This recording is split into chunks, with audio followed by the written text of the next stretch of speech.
o juramento de Humberto de Campos, vós, Iba Mendes. Nunca mais, meu prezado senhor, tive tranquilidade na minha vida, e 20 séculos que viva, 20 existências que tenha na terra, serão para pagar o remorso de cada dia, ou antes de cada noite, o horror daquela vingança. Cap Finisterre havia deixado na véspera o porto de Havre, quando travamos relações, eu e aquele cavalheiro, num bar do navio. Era um homem velho, magro, de grande ossatura, tipo de Quixote dos Pampas, a que não faltava sequer a barbicha comprida e rala, suja como a dos bodes. Não obstante os meses passados no clima suave da Europa, a sua pele conservava aquela tonalidade escura e áspera das feias do vento e do sol. Os olhos miúdos, vivos, desconfiados, escondiam-se órbitas fundas, sob as sobrancelhas pesadas, como duas onças em duas furnas, mascaradas de erva grosseira.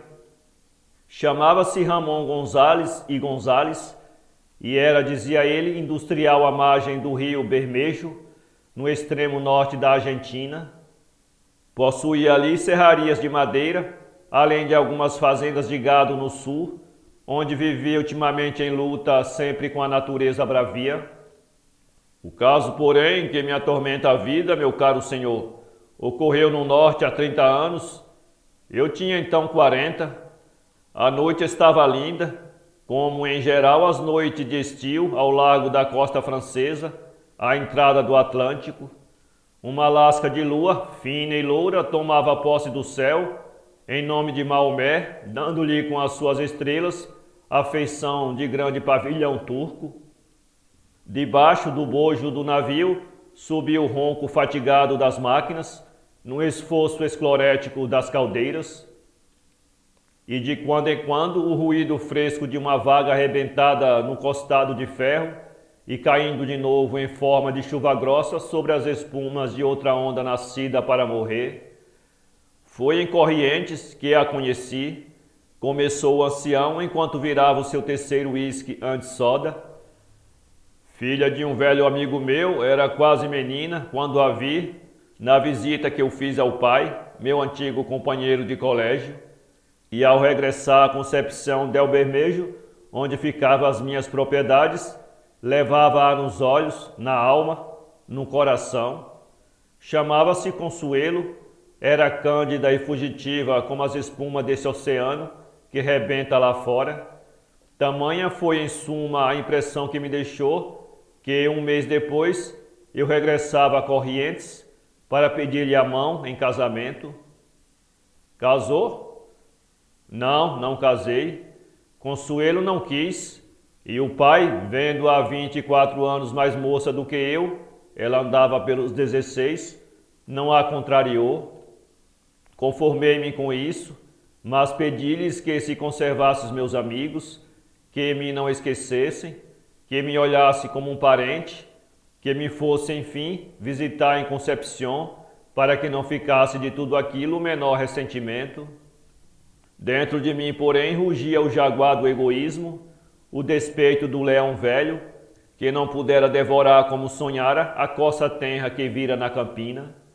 Aquele coração havia de um dia pertencer-me, era o meu juramento de morte. Bateu na mesa, com sua grande mão de esqueleto, e pediu: garçom, outro uísque. Limpou a boca com as costas das mãos, como quem está habituado a beber nas tavernas ou no campo, às pressas, sobre o dorso de um cavalo, e reatou. No fim do ano, em dezembro, foram a Concepción visitar-me o pai e a filha. Cerquei-os de gentilezas, de festas, de carinho. Fazíamos passeios longos, os três, e foi em um destes que se deu a desgraça. A desgraça? Sim, senhor.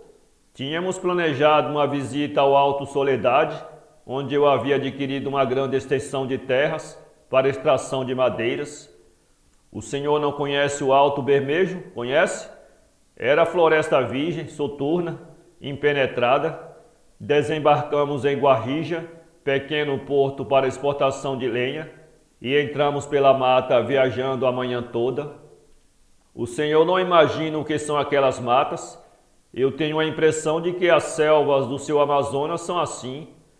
Árvores que dois homens não abarcam cerram fileiras, uma ao lado da outra, numa extensão de centenas de quilômetros. E lá em cima, sobre esses milagres de colunas poderosas, é o todo verde fechado, que não deixa passar gota de chuva e que o sol só atravessa ao meio-dia em forma de claridade. E começava a entardecer quando fomos assaltados pelos índios churupunás, que são os mais terríveis de toda a região.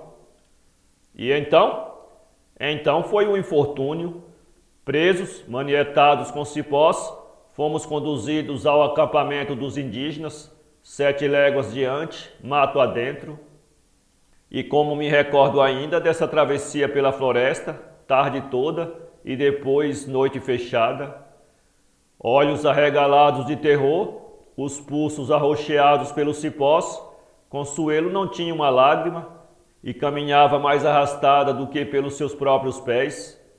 Os cabelos, os seus lindos cabelos negros e fartos, libertos da opressão do chapéu de feltro, rolavam-lhe pelos ombros, pelo colo, pela testa, cobrindo-lhe às vezes o rosto todo. E abrindo um parênteses na narração, o Senhor já viu coisa que mais excite um homem, despertando-lhe toda a bestialidade, do que o corpo da mulher martirizada? Seminua, com os lindos seios morenos pulando quase da camisa esfarrapada, o colo arranhado, o rosto porejando sangue, pelo esforço físico e pelo pudor, Consuelo acordava-me na alma de namorado sem esperança um pensamento diabólico. Eu marchava para a morte, mas marchava calmo, resignado, feliz. Talvez não trocasse naquele momento aquele caminho, recoberto de espinhos dilacerantes, pelo mais florido da terra. Outra incidência. Porque o Senhor sabe acaso o que é amar uma criatura, sabendo que nunca a possuirá? Já imaginou porventura o que é ver, saber, conhecer que a mulher que se ama, que se adora e que nos despreza, vai cair nos braços de outro homem, dando a outrem com o seu beijo, com a flor do seu corpo, a felicidade que sonhamos para nós? Se sabe, se imagina isso, pode compreender a minha serenidade ao ver na iminência de ser destruída, sem crime da minha parte e para sempre, a taça em que eu pretendia beber. Consuelo não seria minha, não me daria o seu beijo, o seu corpo, mas também não pertenceria nunca mais a ninguém. Mergulhou as mãos nervosamente nos magros cabelos grisalhos, arrepiados no crânio, com penas de crista de um pavão, e reatou. Antropófagos, os churupinás, devoraram nesse mesmo dia os 2 homens da condução. No dia seguinte, pela manhã, comeram o meu amigo, restávamos eu e Consuelo. Uma pausa e tornou. A mim, eu sabia que não me devoraria tão cedo, e eu estava abatido, cadavérico.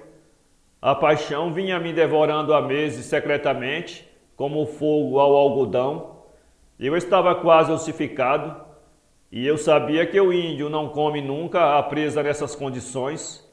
Prefere engordá-la, cevá-la, tratando-a durante semanas, durante um ano inteiro. E a moça? Consuelo era linda e forte. Vi quando a mataram, com uma pancada vigorosa no crânio. Como são feios miolos aparecendo, ensanguentados entre a pasta dos cabelos. Vi quando um dos seus seios, tão redondo, tão rígido, tombando do giral, rolou na areia do chão, onde um velho cachorro tomou nos dentes, indo devorá-lo escondido. Vi quando a esquartejaram, quando a retalharam, quando a distribuíram em pedaços sangrentos. Impossível como no sonho, eu via tudo, e só despertei do meu pasmo quando um dos índios, o chefe que tostava o seu pedaço na fogueira fumarenta de gordura, me veio perguntar em um gesto que pedaço eu queria. Olhei as postas de carne fria sobre as quais as moscas zumbiam com fúria. a mão miúda de dedos contraídos, em um dos quais estava ainda um anel que eu lhe dera, um dos pés meio devorado e com as cartilagens penduradas, as entranhas, a cabeça quase esfacelada, pendurada a um esteio pelos cabelos, a sua perna, a sua coxa, um dos seus braços, o mais lindo que eu tenho visto. Indiquei um pedaço de carne roxa que aparecia repugnante entre as vísceras, o qual me foi trazido e que eu comecei também a devorar. Estremeceu todo e concluiu enquanto um arrepio de horror me sacudia. Era o coração, havia cumprido o meu juramento e batendo com força na mesa: garçom, outro duplo!